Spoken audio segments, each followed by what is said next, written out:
Kembali lagi bersama saya Iketut Arsadi Sastra di media pembelajaran informatika kelas 7 semester ganjil. Dari pertemuan kali ini kita akan membahas tentang perangkat keras komputer. Di mana perangkat keras komputer ini adalah perangkat di mana kita dapat menyentuh atau memindahkan secara fisik. Ya. Oke.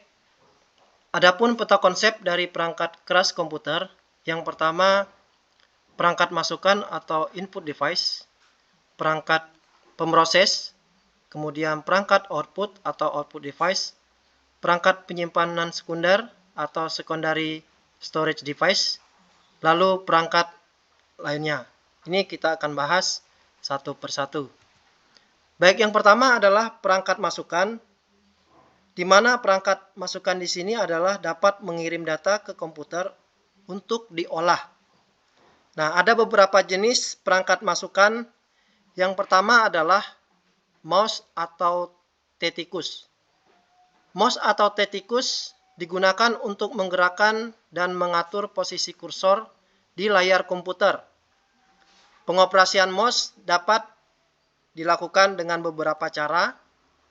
Yang pertama, yang disebut dengan tunjuk atau poin, di mana mouse akan menunjukkan ke suatu objek antarmuka di layar komputer.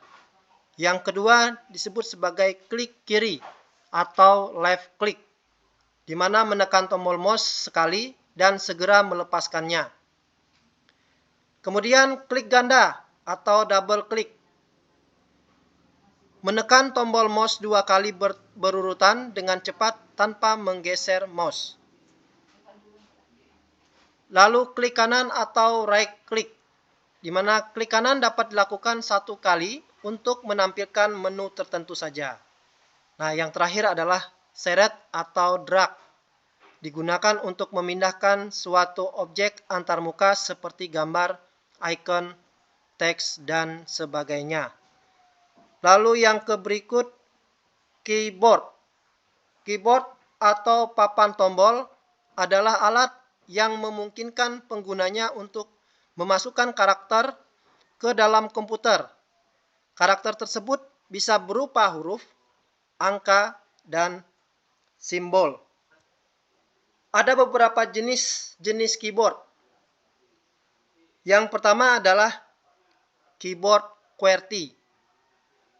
Di mana keyboard QWERTY di sini tata letaknya paling populer didasarkan pada 6 huruf pertama pada papan ketik mesin tik.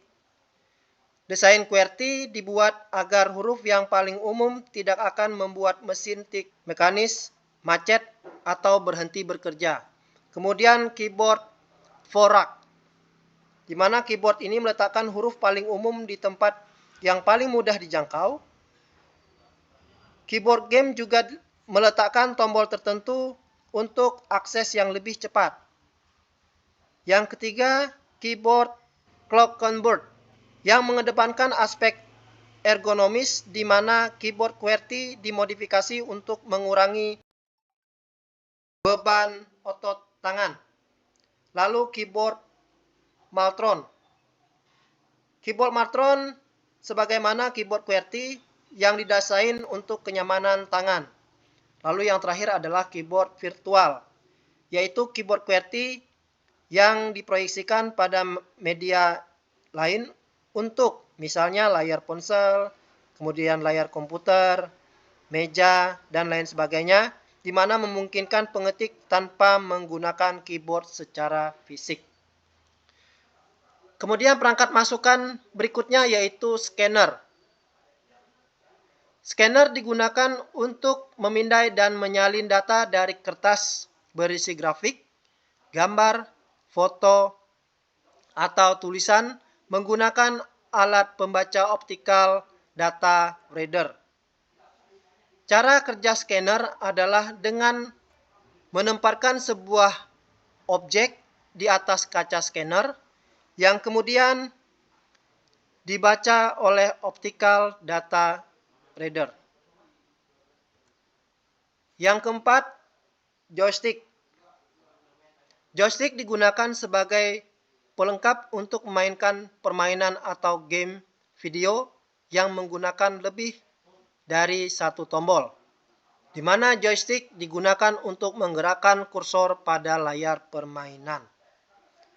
Nah, ada beberapa elemen joystick. Yang pertama adalah tuas, yang kedua alas atau base, yang ketiga trigger atau pemicu, 4 tombol ekstra, 5 saklar atau auto fire, 6 saklar turtle, 7 saklar tapi atau pop head, yang ke-8 cangkir penyedot.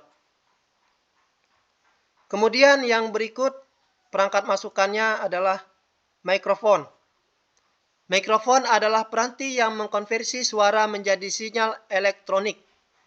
Peranti ini digunakan untuk memasukkan suara ke komputer. Suara tersebut dapat direkam sebagai perintah untuk komputer atau diteruskan melalui media komunikasi antar komputer. Di sebelah ini adalah gambar mikrofon. Ya, seperti tadi juga sebelumnya ada gambar-gambar yang disebutkan seperti joystick, kemudian scanner, keyboard, dan lain sebagainya yang sudah disampaikan tadi. Kemudian yang berikut adalah barcode reader atau barcode scanner. Nah, barcode reader atau barcode scanner ini adalah pemindai optis yang dapat membaca barcode yang tercetak, mengubah kode bar tersebut menjadi data elektrik, dan mengirimkannya ke komputer dengan format data yang sederhana. Ini sebelah adalah gambar barcode scanner. Lalu perangkat pemroses, tadi adalah perangkat masukan, sekarang kita masuk ke perangkat pemroses. Nah, perangkat pemroses adalah data atau perintah yang diterima dari perangkat masukan selanjutnya akan diproses oleh komputer. Pemroses ini terdiri atas banyak komponen, yaitu yang pertama adalah unit pusat pemroses atau Central Processing Unit. Nah, Central Processing Unit atau familiar disebut sebagai CPU adalah bagian utama dari komputer yang bertugas untuk melaksanakan keseluruhan operasi yang dilakukan oleh komputer seperti operasi aritmatika, logika, pengendalian, dan input atau output dasar. CPU memiliki 3 komponen utama, di antaranya register, unit kendali atau control unit, CU, dan unit logika aritmatika atau arithmetic logic unit atau ALU. Nah, CPU di sini adalah merupakan jantung fisik dari sistem komputer yang menghubungkan dengan berbagai peralatan peripheral, termasuk peranti output input dan unit penyimpanan sekunder. Di komputer modern, CPU terdapat pada chip sirkuit terintegrasi yang disebut sebagai prosesor, main prosesor, central prosesor, atau microprosesor. Nah, ini adalah contoh CPU atau Central Processing Unit. Kemudian yang berikut adalah RAM dan ROM. Pemrosesan dengan menggunakan CPU tidaklah efisien untuk data yang besar sehingga diperlukan tempat penyimpanan tambahan. Peranti tersebut tertanam pada mainboard atau motherboard komputer yang terdiri atas Random Access Memory atau RAM dan Read Only Memory atau ROM. Nah, yang pertama adalah RAM, Random Access Memory. RAM adalah jenis memori sangat cepat yang digunakan untuk menyimpan data sementara saat komputer memproses data atau mengeksekusi perintah. Saat data dari file disimpan sekunder akan dimuat ke CPU untuk diolah. Data tersebut akan dimuat di RAM agar dapat diproses lebih cepat. Contoh misalnya, saat akan memanipulasi gambar bunga, gambar tersebut akan dimuat di RAM dan dimanipulasi di RAM. Data pada RAM dapat diakses secara acak atau tidak harus berurutan. Jadi data yang diproses oleh RAM itu tidak berurutan ya, diacak. RAM adalah memori elektronik di mana semua data disimpan dalam rangkaian arus listrik dan transistor sehingga ada sedikit latensi atau keterlambatan. Namun karena data RAM disimpan secara elektronik, data di RAM akan hilang ketika tidak ada daya listrik.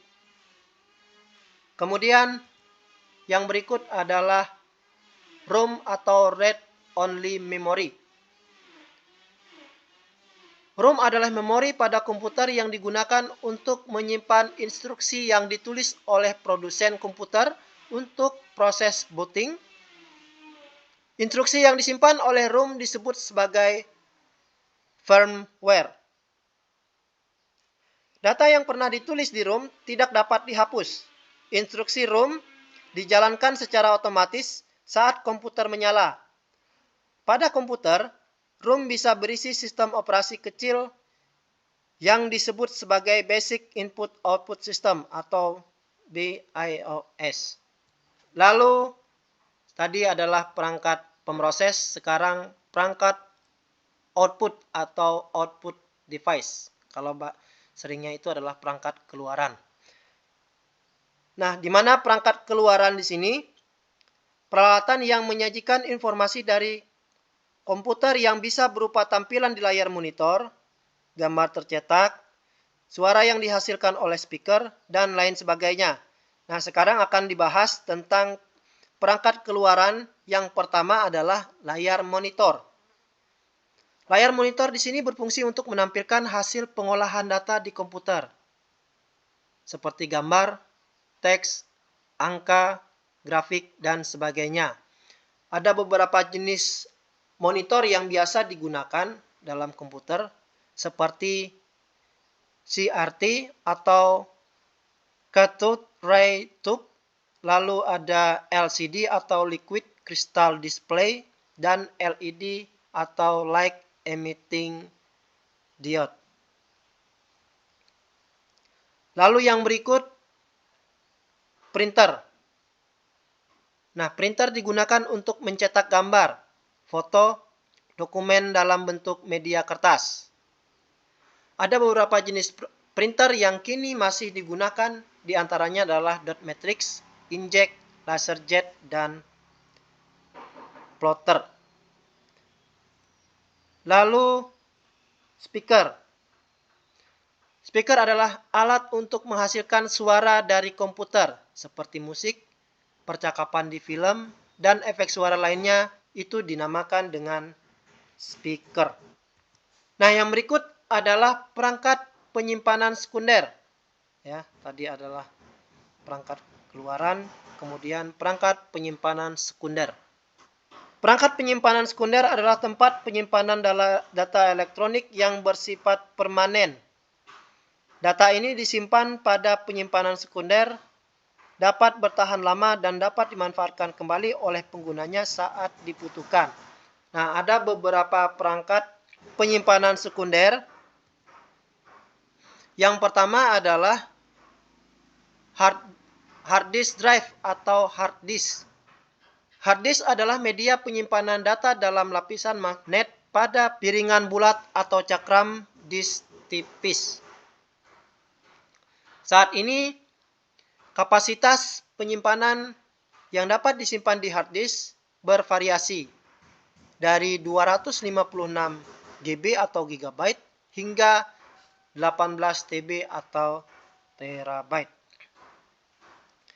Data yang disimpan dalam cakram hard disk tidak akan hilang bahkan ketika tidak ada daya listrik atau bersifat non-volatile.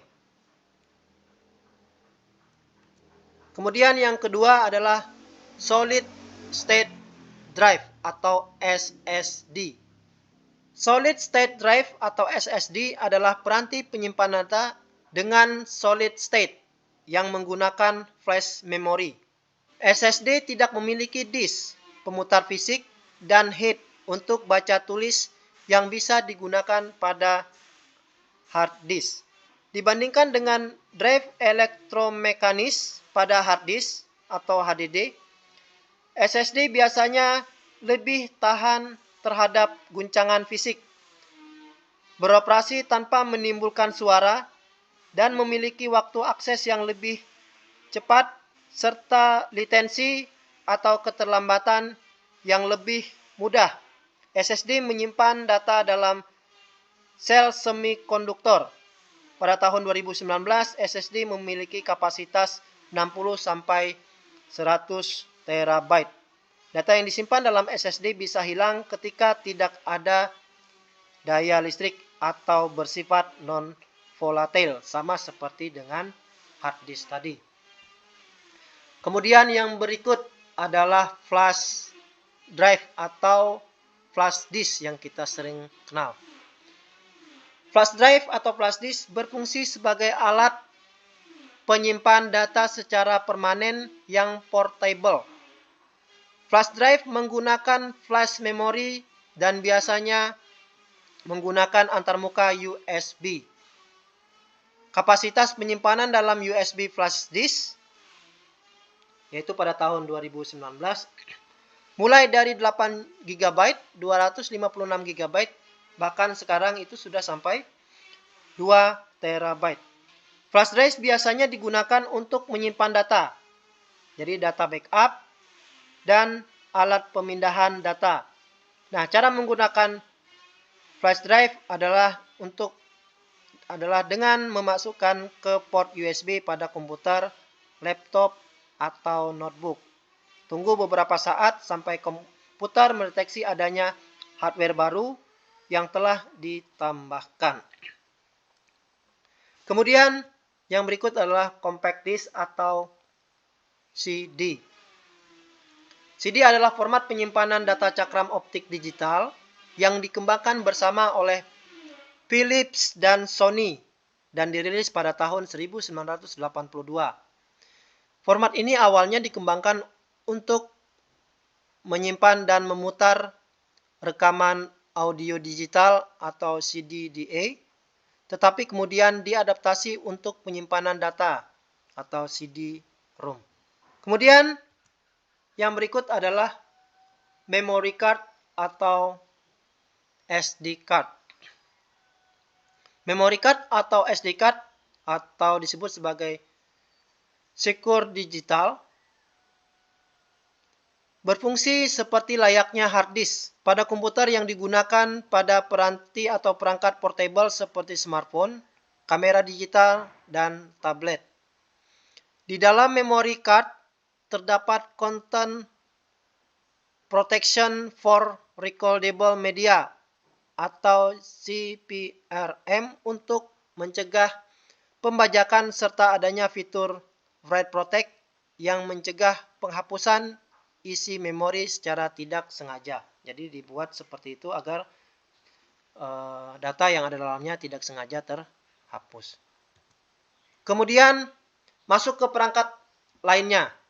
Motherboard atau mainboard, ya. Yang pertama adalah motherboard atau mainboard. Mainboard merupakan papan sirkuit utama yang menghubungkan peranti-peranti pada komputer. Motherboard digunakan sebagai tempat untuk memasang prosesor, memori, hard disk, dan komponen lainnya. Kemudian yang kedua adalah VGA atau Video Graphic Array. VGA card merupakan peranti komputer yang berfungsi untuk memproses keluaran dari CPU untuk ditampilkan ke layar monitor. Ini ya bentuk daripada VGA. Lalu yang berikut adalah sound card. Sound card adalah merupakan alat yang berfungsi untuk mengubah sinyal digital menjadi sinyal suara ke speaker Kemudian Graphic Processing Unit atau GPU. Unit pemrosesan grafis atau GPU adalah sirkuit elektronik khusus yang dirancang untuk mempercepat pembuatan gambar keluaran ke peranti tampilan komputer. GPU biasanya digunakan pada embedded system atau sistem pertanam, ponsel, komputer pribadi atau PC, workstation, dan konsol game. Nah, GPU modern sangatlah efisien dalam memanipulasi grafis komputer dan memproses gambar. Baik, mungkin demikian media pembelajaran yang sudah saya sampaikan di sini. Semoga informasi yang sudah disampaikan semoga dapat bermanfaat. Terima kasih.